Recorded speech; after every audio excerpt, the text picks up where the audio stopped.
Hello everybody, welcome to RT academy. हम लोग अपना देख रहे थे क्लास 10 का chapter 4 quadratic equations.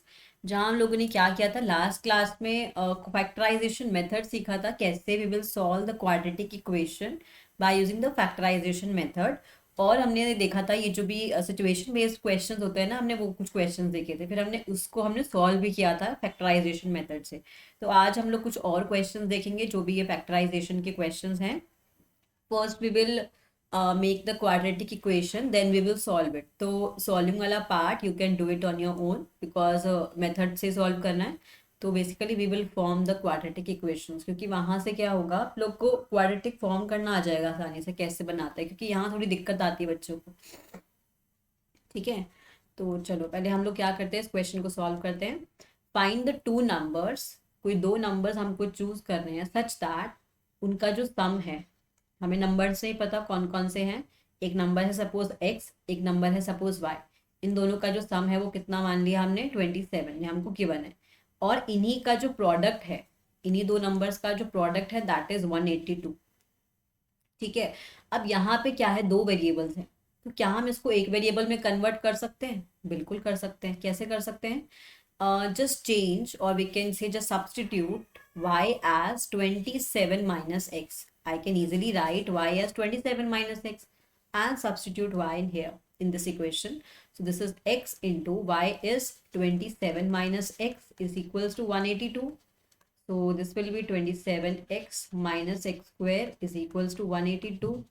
So this is x square, this is minus 27, x plus 182 is equals to 0. अब मुझे क्या करना है, इसके फैक्टर्स बनाने हैं। अगर मुझे फैक्टराइजेशन से सॉल्व करना है तो 182 के फैक्टर्स भी तो चाहिए मुझे। तो फैक्टर्स क्या आएंगे, 2 9 सा 18, 2 1 सा 2, देन किससे जाएगा ये, 13 से जाएगा आई गेस। 13 7 सा है ना, 13 7 सा एंड देन इट इज 7 1 सा। ठीक है, अब मुझे क्या करना है, 7 2 सा 14, क्या लूँ मैं कि मुझे ये मिल जाए 27। ठीक है, तो 13 2 सा 26, ये तो काम नहीं करेगा। देन 7 2 सा 14, अच्छा एक काम करो, देखो 7 2 सा 14 और एक ये 13, तो इन दोनों का जो सम है ना वो 27 आता है। तो एक काम करते हैं, अगर +14 और +13 लेंगे तो 27 आएगा, बट अगर -14 और -13 लेंगे तो -27 मिल जाएगा ना हमको। मुझे -27 ही तो चाहिए। This is x square -13x -14x plus 182 is equals to 0। So this is x -13 -14 common, x -13 is equals to 0। तो दो फैक्टर्स आएंगे, x -13 and x -14 is equals to 0। तो यहाँ से वी कैन से दैट इधर x -13 इज इक्वल्स टू 0 और x -14 is equals to 0। तो x की दो वैल्यूज आएंगी, +13 एंड +14। ठीक है, मतलब अब जब देखो मैंने x की वैल्यू को 13 चूज किया तो मेरा y कितना आ जाएगा, 14। और जब मैंने x की वैल्यू को 14 चूज किया तो x की सॉरी y की वैल्यू कितनी आ जाएगी, 13। मतलब कि अगर मेरा x 13 है तो y 14 है, तो इनका सम है 27 भी और प्रोडक्ट भी 182 आ जाएगा। फिर अगर x 14 है तो y 13 है, तो मेरे पास ये दो नंबर्स के पेयर इस तरीके से आएंगे, 13 14 और 14 13। ये दोनों ही नंबर्स क्या कर रहे हैं, अबव क्राइटेरिया को सेटिस्फाई कर रहे हैं। Now next question is find the two consecutive positive integers. हमें दो कंसेक्यूटिव, तो कंसेक्यूटिव वाला केस हमने लास्ट क्लास में भी देखा था। कंसेक्यूटिव का क्या मतलब होता है, तो कंसेक्यूटिव मतलब जो ऐसे इंटीजर्स जो कि लगातार आ रहे हैं, 1 1 के बाद 2 2 2 के बाद 3, तो दे आर कंसेक्यूटिव इंटीजर्स। ठीक है, अब देखो कह रहे हैं दो कंसेक्यूटिव इंटीजर्स बताओ, the sum of whose square. देखो सपोज करो मैंने पहला इंटीजर x मान लिया, दूसरा x+1, तो इनके स्क्वायर्स का सम। ठीक है, तो सबसे पहले तो हमें मानना पड़ेगा ना कौन कौन से इंटीजर्स हैं। So let the two consecutive integers are, two positive consecutive integers are x and x+1। तो अब क्या बोला है, इनके स्क्वायर्स का सम चाहिए मुझे।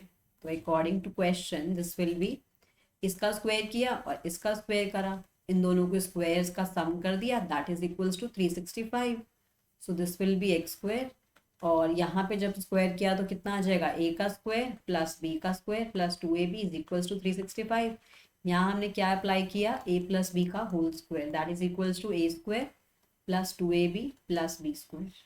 ठीक है, तो this is now 2x square plus 2x plus 1 minus 365 is equals to 0। That is 2x square plus 2x minus 364 is equals to 0।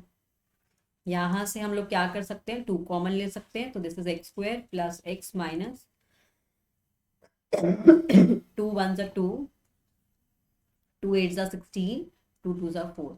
अब मेरे पास ये इक्वेशन आ गई। अब मुझे क्या करना है, फर्दर 182 के मुझे फैक्टर्स चाहिए। 2 9 सा 18, 2 1 सा 2, चाहे तो वापस सेम आ गया ना, 7 1 सा 7। बट अब मुझे देखो 7 और 2 14 और 13 ये दो ही फैक्टर्स हैं, बट अब मुझे इनको लेना किस तरीके से। देखो यहाँ पे 1 है, पिछले वाले में क्या था, इधर 27 माइनस 27। देखो नंबर जो मिडिल टर्म है उस पर कितना डिपेंड कर रहा है कि हम कौन सा फैक्टर चूज कर रहे हैं, कैसे हमें चूज करना है। अब मुझे क्या चाहिए, इनका डिफरेंस चाहिए। डिफरेंस भी कैसे चाहिए कि मुझे +1 मिल जाए। तो 14 माइनस 13 विल बी +1। अगर 13 माइनस 14 कर दिया तो -1 मिलेगा, तो ये मुझे नहीं चाहिए, मुझे चाहिए फर्स्ट वाला। This is 14x minus 13x minus 182 is equals to 0। तो यहाँ पे इन दो टर्म्स में से I can take x common, this is x into x plus 14 minus 13 common, x minus 14 sorry x plus 14, क्योंकि नेगेटिव हमने कॉमन ले लिया ना sign. So this is now x minus 13 into x plus 14 is equals to 0। दो factors हैं, तो या तो x minus 13 इक्वल्स टू 0 होगा या फिर x की वैल्यू -14 आ जाएगी। तो x इज इक्वल्स टू 13। अब देखो दो वैल्यूज आई हैं, एक नेगेटिव एक पॉजिटिव, बट यहाँ पे कंसेक्यूटिव पॉजिटिव इंटीजर्स की बात की गई थी ना, तो ये वाली वैल्यू तो मुझे हटानी पड़ेगी, तो दिस वैल्यू इज रिजेक्टेड। तो अगर x का मेरे वैल्यू 13 है तो x प्लस 1 कितना आ जाएगा, 14। तो 13 और 14 ऐसे दो कंसेक्यूटिव पॉजिटिव इंटीजर्स हैं जिनका स्क्वायर करने पे, सम करने पे मुझे कितना मिलेगा, 365। ठीक है, so therefore the consecutive integers are, consecutive positive integers are 13 and 14. These two are the consecutive positive integers. Now next question is the altitude of a right triangle। देखो एक राइट एंगल ट्राइंगल है हमारा, ठीक है, तो हमने क्या किया, एक राइट एंगल ट्राइंगल बना लिया। इसका जो ऑल्टीट्यूड है that means this height is 7 centimetre less than it's base if the hypotenuse is 13 centimetre. Hypotenuse उसने ऑलरेडी दे दिया, 13 सेंटीमीटर है। अब देखो जो ऑल्टीट्यूड है और जो बेस है उसमें कैसा रिलेशन है कि जितना भी ऑल्टीट्यूड है ना, ये सपोज करो परपेंडिकुलर है और ये बेस है और ये हाइपोटेनस।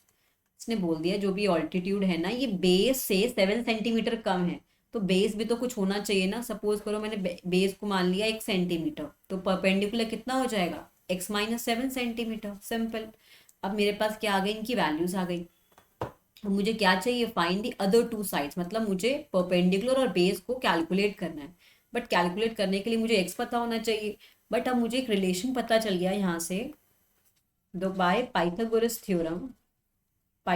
थ्योरम से now I can say that suppose this is angle this is side, yeah, this is A, this is B, this is C vertex।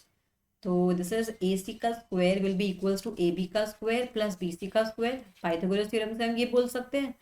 तो AC इज जो राइट एंगल के सामने वाली साइड है, this is my hypotenuse, so this is 13 is equals to AB का square that means x minus 7 का square और BC कितना है x, दिस इज x का स्क्वायर। अब मुझे सिंपली क्या करना है, इसको क्वाड्रेटिक इक्वेशन फॉर्म करके मुझे x की वैल्यू को सिंपली सॉल्व कर देना। This is 169 is equals to, here we will apply a minus b का होल स्क्वायर। तो this is a minus b का होल स्क्वायर इज a का square minus 2ab plus b square. तो जब भी आप एग्जाम में सॉल्व करो, जो भी आइडेंटिटीज या थ्योरम्स या फॉर्मूला जो भी यूज कर रहे हो ना, just mention in the side, ठीक है, कि आप कौन सी चीज यूज कर रहे हो। तो this is x square minus 14x plus 49 plus x square. तो कितना आ जाएगा ये, x square 2x square minus 14x plus 49 minus 169 is equals to 0। कितना आ गया ये, 2x square minus 14x plus, अब मुझे क्या करना है, 169 में से 49 माइनस करना है, तो 0 2 1, दिस इज माइनस में, क्योंकि नेगेटिव साइन बड़ा है ना, बड़ी डिजिट के सामने है, तो this is 120 is equals to 0। Take 2 common, this is x square minus 7x minus 60 is equal to 0। ठीक है, ये 7 और ये 60 आ गया। अब मुझे 60 के फैक्टर्स इस तरीके से लेने हैं कि मुझे 7 मिल जाए। ठीक है, 6 5 ज़ा, अच्छा 60 चाहिए ना। 12 5 ज़ा 12 और 5, 12 5 ज़ा 60 होता है और इनका डिफरेंस ही मेरे को 7 मिल जाएगा। हाँ, तो ये वाला फैक्टर सही रहेगा। X square minus 12x plus 5x, है ना। देखो यहाँ से मुझे इनका डिफरेंस, अब डिफरेंस मुझे इस तरीके से लेना है कि मुझे जो साइन चाहिए मैं उसके साथ नेगेटिव का साइन लूंगी। अगर मुझे नेगेटिव 7 चाहिए तो माइनस 12 प्लस 5, प्लस 7 चाहिए तो 12 माइनस 5। ठीक है, तो अब देखो ये जो दो टर्म्स है यहाँ से I can take x common, तो x माइनस 12 प्लस 5 कॉमन, यहाँ से x minus 12 is equals to 0। तो देखो यहाँ से मेरे पास दो फैक्टर आ जाएंगे, x प्लस 5 और x minus 12 is equals to 0। तो ये जो नेगेटिव वैल्यू है 5 माइनस 5, तो ये तो मैं नहीं ले सकती। तो x की वैल्यू कितनी आ गई, प्लस 12। तो इसका मतलब जो मेरा ये बेस आएगा ना, that will be equals to 12। और अगर बेस 12 आया तो हाई परपेंडिकुलर कितना आएगा, 12 माइनस 7, दैट इज 5 सेंटीमीटर। तो यहाँ से मेरा बेस आ गया 12 सेंटीमीटर और जो मेरा अल्टीट्यूड आ गया, और we can say the perpendicular is 5 centimetre. 5 है या 7 है, 12 माइनस 7 दैट इज 5। ठीक है तो ये दोनों क्या आ गई, मेरी वैल्यूज आ गई परपेंडिकुलर की और बेस की। ठीक है, देखा कितना बढ़िया क्वेश्चन था हमने अप्लाई किया यहाँ पे पाइथागोरस थ्योरम, फिर हमने क्वाड्रेटिक इक्वेशन बनाई, फिर हमने सॉल्व किया, तो तीन तीन चीज़ें इसमें अप्लाई हुई। ठीक है अब देखते हैं नया क्वेश्चन अपना। तो इस क्वेश्चन में हमें क्या करना है, फिर से वही करना है, पहले इक्वेशन फॉर्म करनी है, then we will solve it. ठीक है, ठीक है। तो क्वेश्चन में क्या बोला है, a cottage industry produces a certain number of pottery article in a day. It was observed that on a particular day that the cost of production on each article was 3 more than twice the number of articles produced on that day. If the total cost of production on that day was 90 rupees, total cost एक दिन का production दे दिया उसने, total 90 rupees. ठीक है, हमें निकालना क्या क्या है, देखो कह रहा है कि नंबर ऑफ आर्टिकल जितने बने वो निकालो, फिर बताना है हमको कॉस्ट ऑफ ईच आर्टिकल।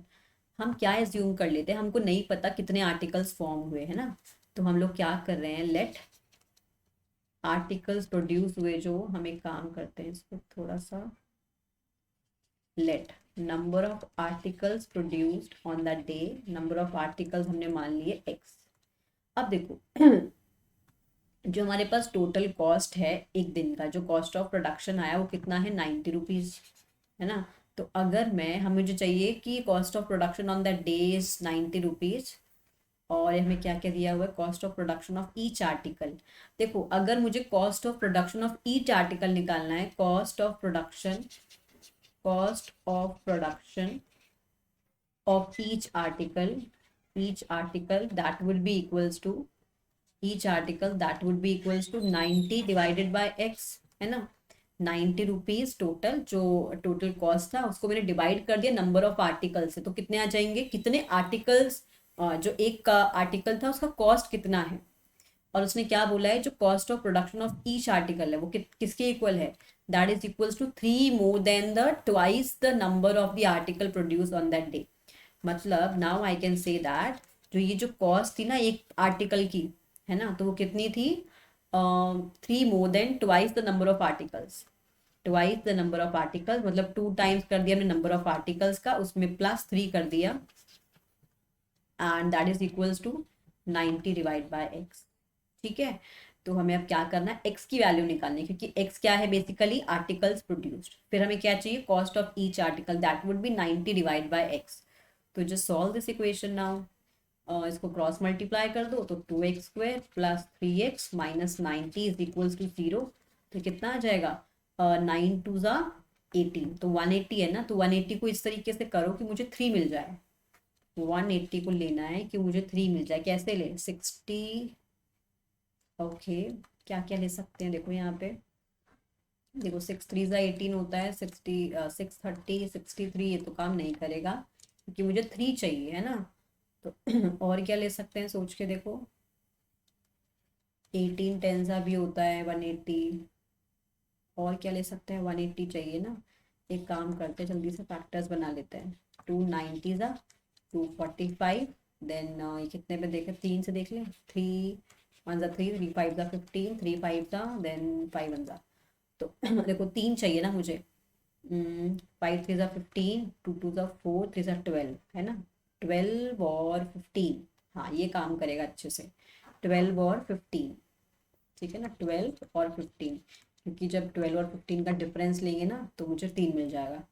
तो this will is 2x² plus 15x minus 12x minus 90 is equal to 0। Take x common, this will be 2x plus 15। अगले वाले में क्या कॉमन मिल जाएगा मुझे, कॉमन आ जाएगा 6, है ना। तो दिस इज 6 कॉमन, तो this is 2x plus 15 is equals to 0। तो यहाँ से ये क्या आ जाएगा, दो फैक्टर्स आ जाएंगे, 2x प्लस 15 और x minus 6 is equals to 0। तो इधर x की वैल्यू कितनी आएगी, -15/2, और x की वैल्यू विल बी +6। देखो -15/2 तो हो नहीं सकती, क्योंकि जो नंबर ऑफ आर्टिकल्स है वो नेगेटिव तो नहीं बन सकते ना। तो x की वैल्यू कितनी आ गई, +6 आ गई। अब देखो x की वैल्यू 6 आ गई, इसका मतलब क्या हुआ, जो हमारे नंबर ऑफ आर्टिकल्स हैं, नंबर ऑफ आर्टिकल्स है वो कितने आ गए, 6 आ गए। तो यानी 6 आर्टिकल्स बने होंगे। और cost of each article will be, cost of each article will be 90 divide bye 6, that is 6 1 ज़ा 6, 6 5 ज़ा 30। यानी एक आर्टिकल का जो कॉस्ट है ना वो 15 रहा होगा, और नंबर ऑफ आर्टिकल 6 रहे होंगे, तभी तो जो टोटल कॉस्ट है वो 90 आएगी ना, 15 6 ज़ा 90। तो this is how we will solve this question, ठीक है। अब देखो, अब हमें क्या देखना है, क्वाड्रेटिक फॉर्मूला के बारे में देखेंगे हम लोग। क्वाड्रेटिक फॉर्मूला मतलब ये हमारा थर्ड मेथड है जो कि हमें यूज करना है to solve the quadratic equation, ठीक है। तो हम लोग क्या करेंगे, एज्यूम कर लेंगे कि हमारे पास एक क्वाड्रेटिक इक्वेशन है, ax² plus bx plus c is equals to 0। This is my quadratic equation, this is quadratic equation. तो अब हमारा क्वाड्रेटिक फॉर्मूला क्या है इसको सॉल्व करने के लिए, तो I can write x as -b plus minus square root of b² minus 4ac divided by 2a. This is my quadratic formula. मतलब अब यहाँ देख लो क्या क्या चीज़ें, a b c क्या है। a हमें दिखाई दे रहा है कि जो a है, we can see that the a is coefficient of x² and b here is coefficient of x, and c is the constant term, or we can say coefficient of x raised to power 0, ठीक है।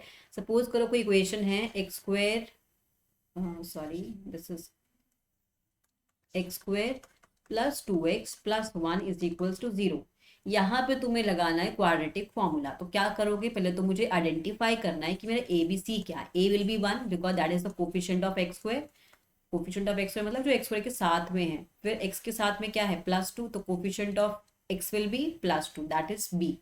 फिर जो c है वो कितना आ जाएगा, +1 आ जाएगा। तो we have to consider the sign as well, ठीक है। तो माइनस प्लस का साइन जो भी है वो साथ में कंसिडर करके चलेंगे जब हम क्वाड्रेटिक फॉर्मूला को यूज करेंगे, ठीक है। अब हम लोग अपना जो आई गेस थर्ड एक्सरसाइज है हमारी, थर्ड एक्सरसाइज, तो इसमें जो फर्स्ट क्वेश्चन है ना, हाँ थर्ड एक्सरसाइज है, जो फर्स्ट क्वेश्चन है ना वो तो है कि तुम्हें अप्लाई करना है कंप्लीटिंग द स्क्वायर मेथड। तो कंप्लीटिंग द स्क्वायर तो रिमूव हो चुका है, तो हम लोग क्या करेंगे, सेकंड मेथड से जो सेकंड क्वेश्चन है वहां से हम लोग अपना क्वेश्चन को सॉल्व करना शुरू करेंगे, अप्लाई करेंगे क्वाड्रेटिक फॉर्मूला, ठीक है। तो फर्स्ट क्वेश्चन में क्या करना है, क्वाड्रेटिक फॉर्मूला लगाना है। तो 2x² minus 7x plus 3 is equals to 0 है, ठीक है। तो देखो this is my a, b is -7। तो फर्स्ट जल्दी से क्या करो, just write the values of a b and c। अब मुझे a b c मिल गया, तो मुझे क्या करना है, अब x की वैल्यू निकालनी है। x will be -b plus minus square root of b का square -4ac divided by 2 into a, ठीक है।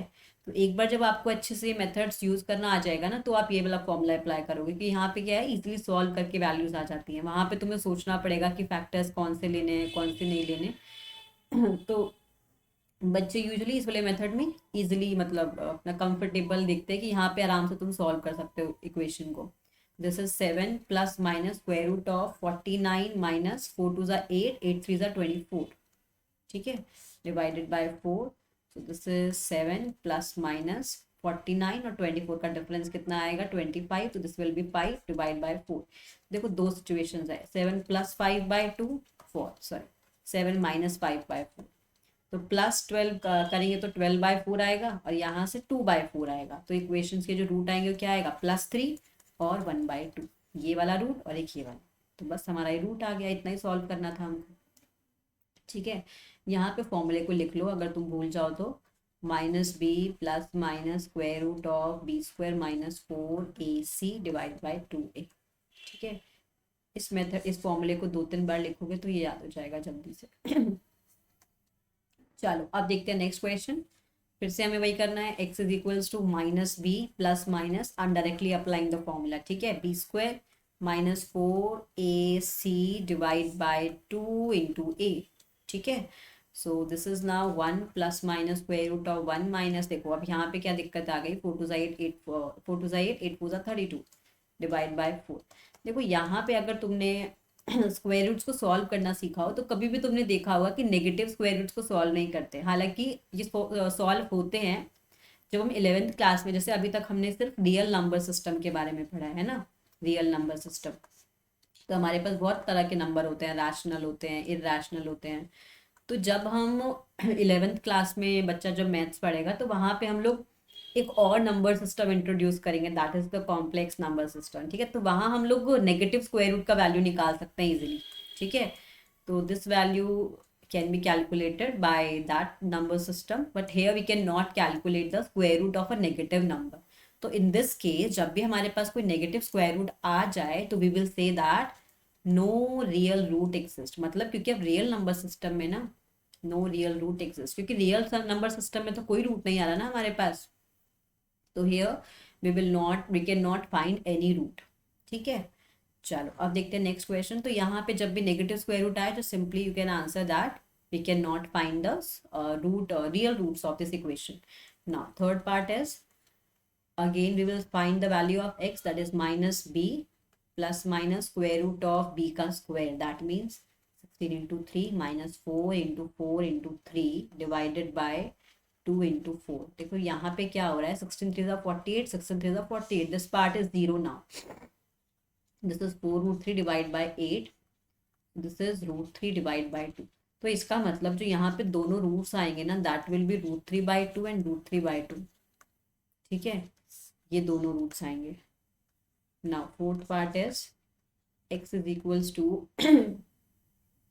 -b plus minus square root of b² minus 4ac divided by 2 into a, this is 1 plus minus square root of 4 4 the 16, 2 the 32 divide by 2 2 the 4। Again यहाँ मुझे क्या मिल गया, negative of square root मिल गया, negative of square root I can not calculate it, ठीक है, sorry sorry sorry, तो नेगेटिव का स्क्वायर रूट में कैलकुलेट नहीं कर सकती, तो यहाँ पे again we will say that no real root exist, no real root exist, ठीक है। तो यहाँ पे भी हमारा रूट, जो रूट्स हैं इस इक्वेशन के नहीं कैलकुलेट कर सकते हम लोग। नेक्स्ट क्वेश्चन इज, अब इस क्वेश्चन में हमें क्या करना है, रूट्स कैलकुलेट करने हैं इस इक्वेशन के। अब तुम्हारे पास क्या है, चॉइस है, you can solve it by using factorization और by using the quadratic formula, ठीक है। तो देखो पहले तो मुझे इस इक्वेशन को सॉल्व करना पड़ेगा क्योंकि मुझे क्वाड्रेटिक इक्वेशन जैसा दिखाई नहीं दे रहा, ठीक है। तो सबसे पहला काम मुझे क्या करना होता है, just make the quadratic equation, अपना सुंदर वाला फॉर्म बनाएंगे, that is the ax² plus bx plus c, this is the clean form of the quadratic equation, ठीक है। पहले हम ऐसा ऐसा फॉर्म बनाएंगे, so this will be x का square -1, now cross multiply these terms, so this is x² -1 is equals to 3x, so this is x² minus 3x minus 1 is equals to 0, ठीक है। तो अब देखो यहाँ पे मैं क्या कर सकती हूँ, देखो यहाँ पे फैक्टर, देखो हर जगह ना जो फैक्टराइजेशन मेथड है वहाँ हर जगह अप्लाई करना पॉसिबल नहीं है, कभी कभी क्या होता है कि हमारे रूट्स निकालने, जो हमारे फैक्टर्स है ना वो नहीं निकल पाते, तो उस केस में ना we will try to use the quadratic formula, चाहे easily you can factorize, you can calculate, or you can use that method, otherwise we will use the quadratic formula। So this is x is equals to minus B plus minus square root of B का square minus 4 ac divide by 2 into A. So this is 3 plus minus square root of 9 minus 4 divide by 2. This is 3 plus minus square root of 5 divide by 2. तो यहाँ से जो दो roots आएंगे ना वो कौन से आएंगे, एक बार 3 प्लस रूट 5 बाय 2 और the second one is root 3 minus root 5 divide by 2. ठीक है, ये दोनों मेरे पास रूट्स आ जाएंगे इस क्वाड्रेटिक इक्वेशन के. ना नेक्स्ट क्वेश्चन इज, देखो यहाँ पे भी मुझे क्या मिल रहा है, सेम है कि यहाँ मुझे अपना जो फॉर्म है जो क्वाड्रेटिक इक्वेशन का वो वैसा मिल नहीं रहा. तो मुझे सबसे पहले मुझे अपना वैसा फॉर्म बनाना पड़ेगा कि मैं इसको बोल सकूँ कि क्वाड्रेटिक इक्वेशन के मेथड से सॉल्व हो पाएगा. तो मुझे क्या करना पड़ेगा, सबसे पहले यहाँ पे एलसीएम लेना पड़ेगा. x plus 4 x minus 7. तो this will be x minus 7 minus x plus 4 is equals to 11 divide by 30, है ना. तो अब एक काम करते हैं, इसको सॉल्व कर लेते हैं. x minus 7 minus x plus not plus this will be minus, है ना, minus divided by x plus 4 into x minus 7 is equals to 11 divide by 30. तो x से x कैंसिल हो गया. तो this is 7 minus 7 minus 4 will be minus 11 divide by x plus 4 and x minus 7 is equals to 11 by 30. So here I can cancel out 11. Now cross multiply these terms. So x plus 4 into x minus 7 is equals to minus 30. तो solve कर देते हैं. तो ये कितना आ जाएगा, x square minus 7 plus 4 minus 3x minus 7 4 ज़ा 28 इज इक्वल्स टू माइनस 30. अब इसको फर्दर सॉल्व कर दो, कितना आ जाएगा ये x square minus 3x minus 28 plus 30 is equals to 0. कितना आ गया ये x square minus 3x plus 30 minus 28 is 2 is equals to 0.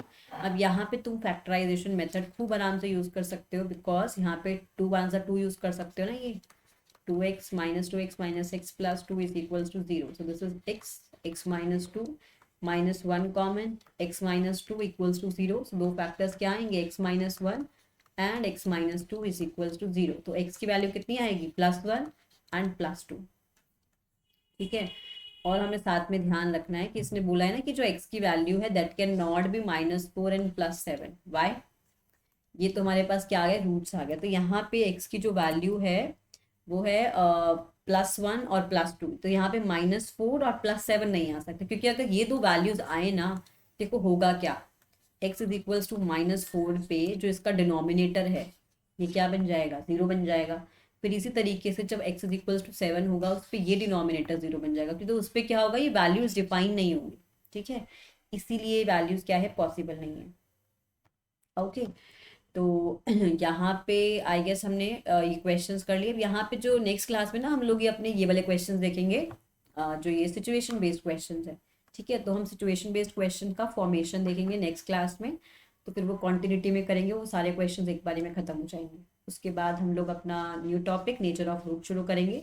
So nature of roots में क्या है, बेसिकली जो भी हमने रूट्स सीखे, जैसे हमने रूट्स निकाले किसी भी क्वाड्रेटिक इक्वेशन के, ठीक है, तुम्हारे पास रियल रूट्स आते हैं. तो तुमने ऑब्जर्व किया होगा जैसे पिछली क्लास में जब हमने रूट्स निकाले थे कि कुछ केसेस में ना रूट्स जो है सेम आते हैं, कुछ केसेस में डिफरेंट आते हैं. तो ऐसा क्यों होता है, कुछ केसेस में आते ही नहीं है रियल रूट्स. तो ऐसा क्या फैक्टर है तो जिसकी वजह से ये रूट्स का इस टाइप का नेचर है. ठीक है, वो हम लोग सीखेंगे फिर लास्ट लेक्चर में, वो मतलब लास्ट टॉपिक होगा इस चैप्टर का. फिर ये क्वेश्चंस के बाद हम लोग वो टॉपिक देखेंगे. ठीक है, तो चलो मिलते हैं नेक्स्ट क्लास में. आज की क्लास में इतना ही. Bye bye, thank you.